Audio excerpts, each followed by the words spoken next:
안녕하세요. 디지털 에셋 코리아와 함께하는 크립토 모닝 두 번째 시간입니다. 인사드립니다. 저는 소피입니다. 자, 오늘장 분위기 살펴보면서 두 번째 방송도 시작해 보도록 할게요. 코인360 페이지 보고 계신데 현재 분위기 어제와 마찬가지로 상반됩니다. 네, 비트코인은 점유율 48%로 2%가량 내리고 있지만 알트코인들, 바이낸스 코인, 이더리움을 중심으로 분위기 좋습니다. 폴카닷이나 리플, 바이낸스 코인, 이더리움 오르고 있고요.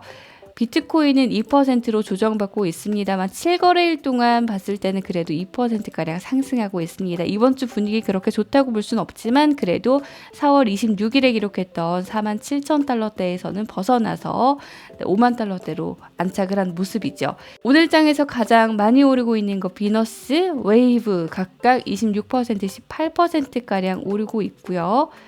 내리고 있는 것들 솔라나 분위기 좋았는데 오늘은 조정받고 있네요. 6%가량 내리고 있고요. 아이오타도 5%가량 조정받고 있습니다. 비체인도 4% 내리고 있네요. 업비트에서 오늘도 도지코인이 거래대금 상위 올라와 있습니다. 뒤를 리플이 잇고 있는데 리플 4%가량 오르고 있네요.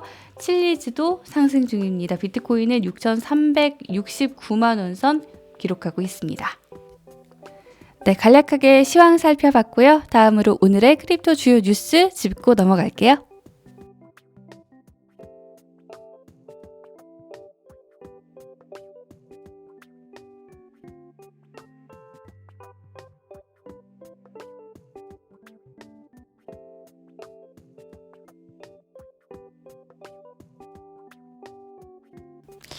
네, 오늘 뉴스도 기관 투자자들로부터 온 뉴스로 채워질 것 같아요. 첫 번째 소식은 JP모건의 보고서인데요. 간략하게만 짚고 넘어가겠습니다. 4월 27일자로 JP모건이 이더리움이 더 성과가 좋은 이유에 대해서 분석을 내놨는데요. 이달 초에 비트코인과 이더리움 모두 파생 상품 때문에 좀 비슷한 유동성 쇼크를 겪었는데 이더리움 현물 유동성이 현재 비트코인보다 더 빨리 회복되고 있다. 라면서 이 원인으로는요. 말씀드린 대로 유동성의 회복이 원인이고 유동성이 회복됐다는 것은 결국 이더리움 블록체인의 수요가 그만큼 있다는 것이다. 사실 이 보고서가 이더리움 가격 상승을 보장해 주진 않지만요. 그래도 긍정적인 것이 증권사에서 리포트를 내듯이 그렇게 이더리움과 비트코인에 대한 가격 분석을 내놨다는 것 자체가 의미가 있는 거 아닌가. 자, 그런 생각이 들게 하는 JP모건의 보고서입니다. 자, 두 번째 뉴스 들어가기 전에요. 보고 계신 건 2018년의 뉴스인데요. 비트코인을 비롯한 디지털 자산을 금융상품으로 보겠다. 법정 통화는 아니지만 그런 지위를 가지고 있지는 않지만 가치 저장 수단이 있다고 봤었죠. 독일입니다. 우리와 좀 대비되는 모습인데요. 독일 금융감독청의 이런 입장 확인하면서 이 뉴스 보시면 더 도움이 될 것 같아요. 스페셜 펀드라 불리는 기관 펀드의 자산 20%를 디지털 자산으로 편입할 수 있게 하는 결정이 나왔는데요. 우리 입장에선 좀 파격으로 바라볼 수밖에 없죠. 당장 7월부터 이게 가능해진 셈인데 이렇게 되면 이 3,500억 유로, 우리 돈으로 약 470조가 디지털 자산으로 유입될 수 있다는 분석이 나오고 있습니다. 이번 입법은 디지털 자산 허브에서 독일이 차지하는 위치에 큰 힘을 줄 것이다. 자, 디지털 자산을 정당화하면서 디지털 자산 산업 육성에 더욱 도움이 될 것으로 보는 전문가들도 많은데요. 네, 보도에 따르면 독일 연방의회는 지난 목요일 이 법을 통과를 시켰는데 이제 마지막 도장만 찍으면 된다고 해요. 네, 보험사나 연기금 같은 기관 투자자들의 자금이 이 스페셜 펀드에 해당하고요. 독일에 이런 게 총 4,000개 정도 있는데 비트코인을 비롯한 디지털 자산에 투자할 수 있는 자격이 부여가 됩니다. 이 새 법안은요, 7월 1일부터 시행이 되는데 막대한 디지털 자산이 유입될 것이라고 보는 전문가들이 많은데요. 1%만 펀드에 할당해도 3,500억 유로가 디지털 자산 시장에 유입된다는 의미인데요. 이게 하룻밤에 일어나진 않겠지만 그래도 충분히 희망을 주는 뉴스가 아닌가 싶어요. 독일의 이 디지털 자산 판도는요, 지난 1년 동안 좀 좋은 쪽으로 계속 기획이 되었어요.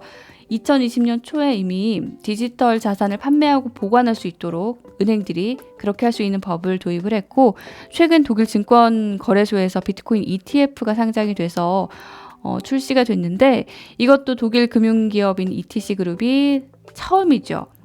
ETF는 주식이나 원자재, 디지털 자산 등에 투자할 수 있는 ETF와 ETN을 섞어놓은 상품인데요. 독일과 캐나다가 빠르게 가상자산 시장에서 디지털 자산 시장에서의 변화를 인정하고 있는 모습 인상 깊습니다. 네, 세 번째 뉴스 살펴볼게요. 리플 소식인데요. SEC가 미국의 디지털 자산을 공격하고 있다. 네, 이렇게 브래드 갈링하우스가 2020년 12월에 쓴 글입니다. 좀 화가 나 보이죠. 크리스 라르센 공동대표도 최근에 블룸버그에 출연해서 일본, 싱가포르, 영국, 스위스 등이 리플을 통화로 여겨주고 있는데 미국은 10년 동안 아직도 법적 정당성을 인정받지 못했다고 불만을 토로했습니다. 그럼에도 불구하고 SEC는 여전히 리플의 주장이 법적으로 불충분하다고 주장을 하고 있고요. 아직 공방이 끝나지 않았는데 자, 이게 본론입니다. SBI가 리플이 SEC 소송을 해결하고 나면 기업 공개를 할 거다. 자, 대표가 직접 이런 이야기를 했어요. 어떤 분이냐면 이분인데요. 1999년 7월에 SBI 홀딩스 설립됐고 일본의 사실 가장 유명한 금융 서비스 그룹 중 하나잖아요. SBI가 친디지털 자산 회사인데 이분의 영향이 큽니다. 이분은 SEC 소송 때문에 거래소들이 막 리플을 상폐할 때도 나는 리플이 소송에서 이길 거라고 본다고 두둔하기도 했을 정도로 리플을 좀 각별히 사랑하시는 분인데 이미 2016년에요. 리플과 SBI 리플 아시아라는 합작사를 차렸을 정도로 리플을 사랑합니다. 자, 상장을 두고도 SBI가 이 회사의 최대 외부 주주고 기업 공개를 하면 투자 성과가 나겠지? 라면서 블록체인 컨소시엄 R3도 언젠가 상장을 할 거야. 그리고 우리는 핀테크 기업에 투자를 해왔고 이 기술을 우리 그룹 내에서도 채택을 하고 있고 업계 전반으로 확산을 시켰어. 네, 이게 우리의 기본 전략이야. 네, 왠지 미국에서 맡고 오니까 일본에서 안아주는 듯한 그런 느낌인 것 같은데요. 마지막으로 이분이 차기 SEC 위원장 게리 갠슬러입니다. 이분 취임이 긍정적이라는 쪽이 많은데요. MIT 경영대학원에서 블록체인, 디지털 자산 강의도 하셨다는데 일단 이해도가 높은 것은 확실합니다. 실제로 여러 이해관계를 고려해야 하기 때문에 공직에서는 어떤 입장을 보일지 모르겠지만요. 라르센도 블룸버그 앵커가 질문을 했을 때 모르겠다고 하더라고요. 리플과의 소송에도 긍정적인 영향을 줄 수 있을까요? 궁금해지는 대목입니다. 다음 주요 일정 살펴보겠습니다.